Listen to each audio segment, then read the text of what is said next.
The Holy Grail is here in India. I'm Rupha Ramani and Firstpost brings you the ringside view. We bring you the Cup of Dreams. Cricket World Cup coverage like never before. The champion! It's over! He's done it again! Unbelievable! Oh, straight into the roof of the net. Nice one. Straight down the middle. So a good performance from both teams here today. Hello and welcome to Firstpost. Hope you're doing well today. I'm Rupha Ramani, so let's get started.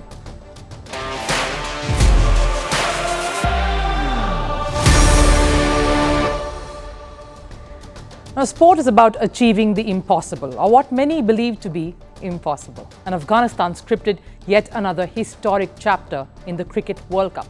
And they celebrated the win like none other. We look at just how this victory came and the chief constructors of what is proving to be a breakthrough year for this team. And speaking of breakthroughs, after a couple of woeful ones on the circuit, is PV Sindhu's graph on the rise once again. A fiery performance to finish at the semi-final of the Denmark Open has marked the shuttler's surge in the circuit. And the surge in sports in Saudi Arabia continues after football and forays in tennis. Esports has come to the land. The ambitious project is set to take off next year in an annual affair. All of that is lined up in our show today. But first, let's look at what's making all the headlines in the world of sports in Sports 360. Jenny Hermoso trained with the Spanish squad yesterday. This was the first time that she was seen with the national team after the kissing scandal at the World Cup. Hermoso was applauded by fans as she walked onto the pitch for her training session. In the Premier League, Tottenham Hotspur beat Fulham FC 2-0 in yesterday's match. The hosts Tottenham Hotspurs got an early lead on a goal by Son Heung-min in the 36th minute. In the second half, James Maddison scored for the Spurs to extend the lead. Tottenham Hotspurs now sit at the top of the Premier League. World Rugby has launched an investigation into Sunday's semi-final between England and South Africa. This comes after England alleged that one of their players was racially abused in the game. England say South African player Bongi Bonambi used racial slurs during the match. If found guilty, Bonambi will be handed a suspension for the World Cup final. South Africa faces New Zealand in the final on the 29th of October. And in cricket, Alyssa Healy has undergone surgery on her right index finger. This comes after she sustained an injury while trying to separate her pet dogs in a skirmish. Due to the incident, Healy has withdrawn from the ongoing Women's Big Bash League T20 tournament.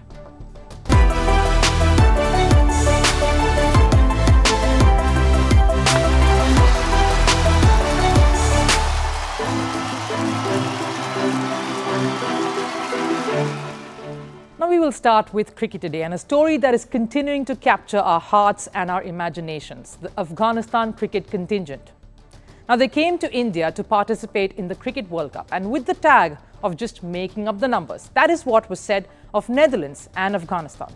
Now Afghanistan entered the World Cup on the back of a poor Asia Cup showing and talks of their batters not really able to last 50 overs. They came to India even as we all spoke about how they are a strong T20 international outfit. A lot of their players have been journeymen along T20 leagues all over the world. But they have shown us all that they really mean business. They followed up that first win against England in Delhi with another shocker against Pakistan in Chennai, begging for us to ask, is this really an upset? This is the very first time that they have beaten Pakistan, and the city stood up and applauded. The Afghani players were rejoicing, walking around the stadium. And even dancing as Rashid Khan was when he was wearing that flag and he came out. That was lauding the show that they put up. The players were in their elements, as we were saying. They were reveling, and they will cherish this moment for years to come, because it was not just the win but also the manner in which they won, which was thorough and clinical. A performance that was reflective of sides that boast of years of experience in playing under pressure. Even though the Afghani bowlers set up the win with some inspired bowling performances, particularly from the young Noor Ahmed, it's the batters who wowed us all. Now before this World Cup, the top 5 totals of Afghanistan against teams higher ranked than them has been the following. They've made just 300-plus scores. Their best performance coming against Bangladesh earlier this year when they made a 331-1.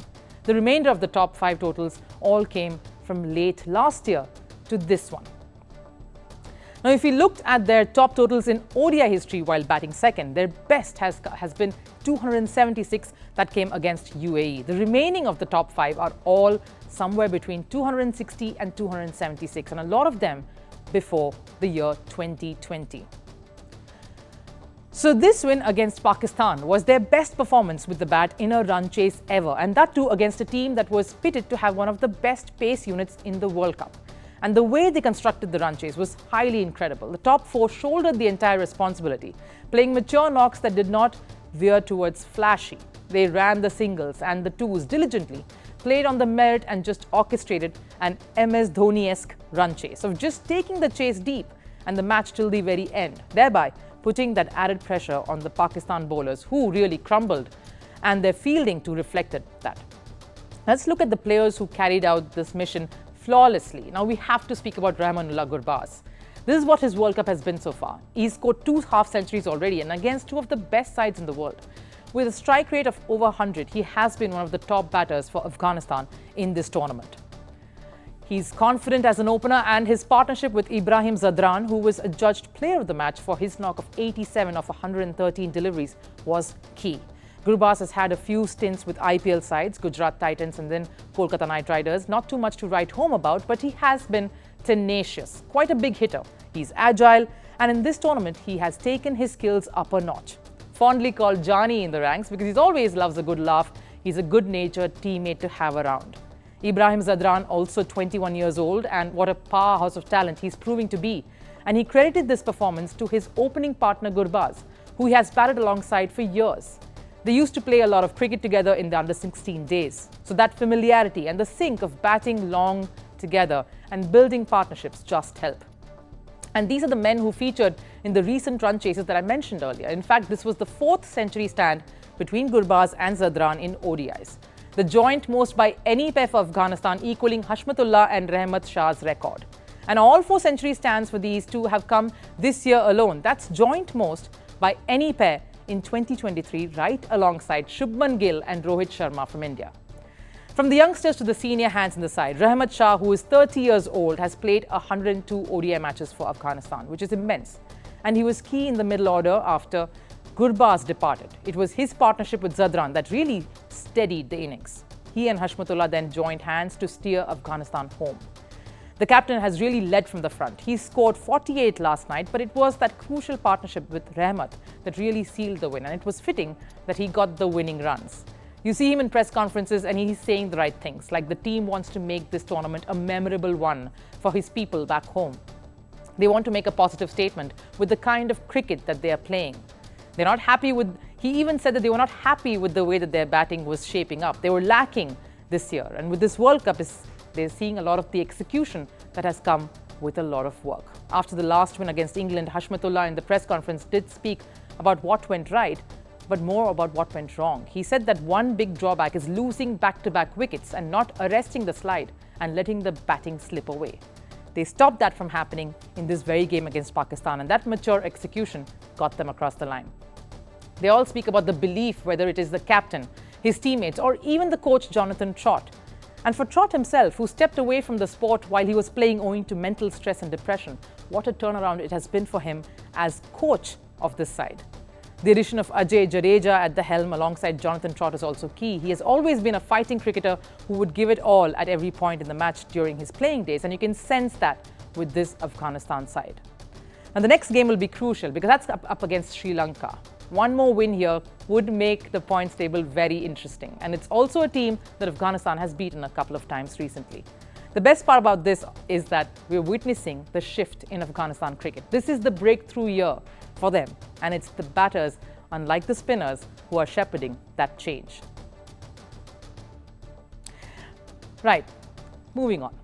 Let's go to badminton. And there's some good news for fans of Indian badminton player PV Sindhu. Sindhu has clawed her way back into the top 10 world rankings by jumping 2 spots this week. She's back in the top 10 after a gap of almost 6 months. And though this is great news for Sindhu, the shuttler has had a tough couple of years. The 2019 world champion has had a difficult time, and a lot of it can be traced back to the stress factor. As Sindhu suffered en route to winning gold at the 2022 Commonwealth Games. Now here's a look at the difficult year that Sindhu has had. The Indian shuttler is yet to win a title this season. She's even found it a task to win against lower-ranked opponents this year. Out of the 18 major titles that Sindhu has contested this year, she has lost the opening round 7 times. Yes, you heard that right. Sindhu was ousted in round 1 in 7 different tournaments. After her US Open loss to Gao Fang Jie in July, Sindhu wrote a long social media post detailing how much the loss affected her. This year, Sindhu has made it to the semi-final round in just 4 tournaments, and she has made it to the final just once, at the Madrid Open in April, where she was outclassed by Indonesia's Gregoria Mariska Tunjung. But something struck out from Sindhu's usual calm that is seen on court. Just last week, PV Sindhu was knocked out of the Denmark Open semi-final. She was beaten by Spain's Carolina Marin, someone who has been an arch-rival of Sindhu in the past. But there was an incident in the match that caught everyone's attention. Sindhu and Marin began celebrating their points with loud screams. The umpire even warned the two about unnecessary posturing. Sindhu also started taking more time in between points. Marin continued celebrating her points in an ecstatic manner despite the umpire warning. Meanwhile, Sindhu was warned twice for taking a longer time to serve. Marin won the first game 21-18, but things got nastier in the decider. During one of the rallies, the shuttle fell in Sindhu's court, and both the shuttlers reached to pick it. Now, the rule is, of course, when the shuttle falls in the players' half, they go and pick it up. This led to, of course, a major altercation with the umpire handing yellow cards to both Sindhu and Marin. Yellow is given to players for misconduct, a sight rarely seen on a badminton court. Now, though the card has no impact on the score of the match, the Badminton World Federation, or BWF, imposes fines on players for their ill behavior, and the altercation was obviously not good. The ace Indian shuttler is having a hard time finding her touch, from battling injuries to finding the right coach. Sindhu is struggling to get into her groove on multiple fronts. For players at elite levels, all these factors take a toll on the body and the mind. It's been more than a year since she won a major title, which came under Sindhu's previous coach, South Korea's Park Ji-sang. Park took on the role of Sindhu's coach in 2019. Under his guidance, Sindhu won bronze at the 2020 Tokyo Olympics and her first BWF title at Singapore in July 2022. Sindhu's last major win was in August last year when she won the gold at the Birmingham Commonwealth Games, that too with Park as the coach. But a leg injury, of course, forced Sindhu to go on a 5-month-long break. In February, Park was replaced by former Malaysian badminton star Hafiz Hashim, who became Sindhu's new coach. And even that didn't help. By July, Sindhu fell to the rank of number 17, her lowest ranking in over a decade. Though Sindhu is yet to win her first title, she's slowly getting back to form. Quarter and semi-final appearances are coming in, and Sindhu is beginning to feel like her older self again. Now she's back in the top 10 in the world, and there are still at least 10 tournaments that Sindhu will look to compete in. Will she lift a BWF trophy this year? Her fans, her coach, and Sindhu herself certainly believe so. And we'll, of course, keep tracking her journey for you. Now, there's one nation that is on a mission to change the course of sports. It began with the beautiful game of football when Cristiano Ronaldo signed for Saudi club Al Nassr. Since then, some of the major football names like Karim Benzema, Sadio Mane, and N'Golo Kante have followed Ronaldo's footsteps. How did this happen? Simply put, Saudi Arabia has the money to rope in big talent. But that's not the sport we are covering today. Instead, we're going to talk about the newest sport on the block, electronic sports, or esports as we call it. We've spoken a bit about how esports were recently seen at the Hangzhou Asian Games for the very first time, and what a splash it made. It was the first time that it was in a medal contention. There was a tournament and there was a discipline that was introduced for it. Now, if China can do it, why not Saudi Arabia? Just yesterday, Saudi Crown Prince Mohammed bin Salman gave a massive boost to esports. Saudi Arabia has announced that it will host the inaugural Esports World Cup next year in Riyadh. And the Saudi royalty is all game for it. Here's why. The Saudi Crown Prince is known to be a big video gamer himself. He has repeatedly expressed his love for Call of Duty. Last year, he announced $38 billion, yes, $38 billion for Saudi-based esports firm Savvy Games Group. Prince Salman says the goal is to create up to 40,000 esports jobs in the Saudi kingdom. Clearly, he wants to make this nation the hub of esports and the hub for people visiting and making this more popular. And his ministers are fully backing him. I mean, honestly, we're super excited to be hosting the Esports World Cup.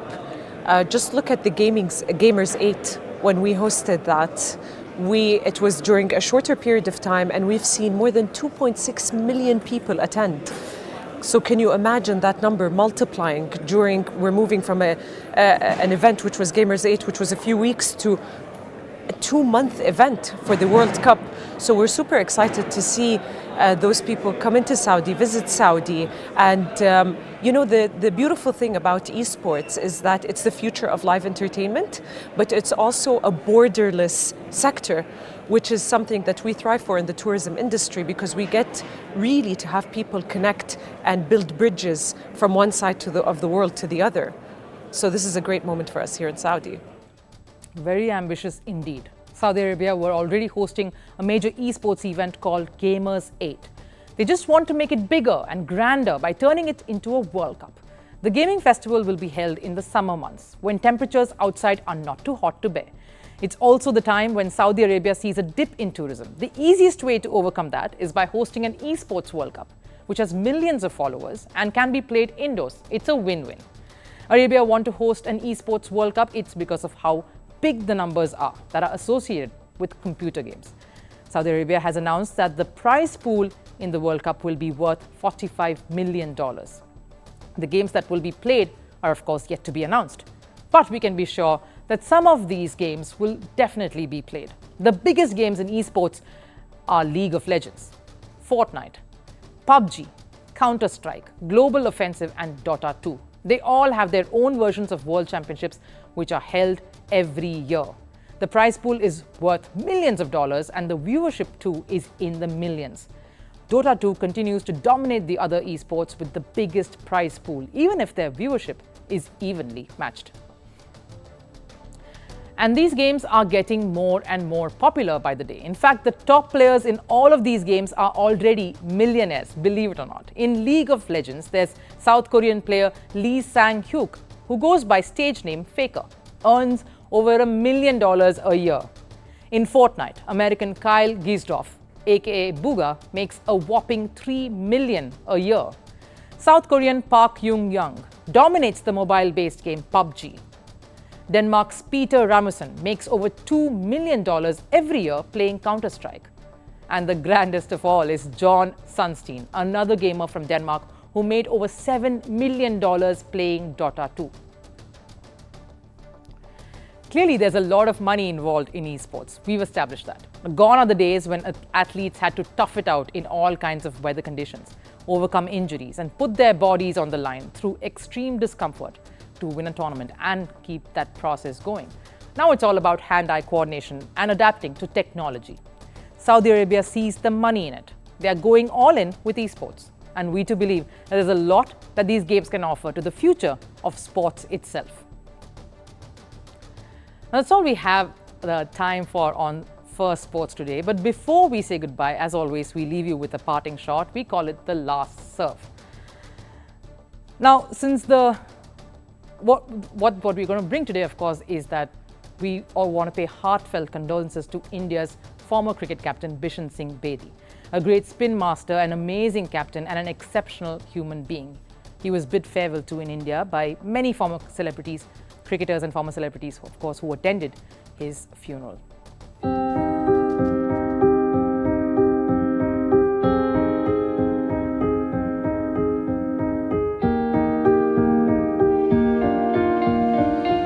The biggest loss to Indian cricket, but I think more than that, a great character, a great human being. I don't have to say more than that. I think wonderful person.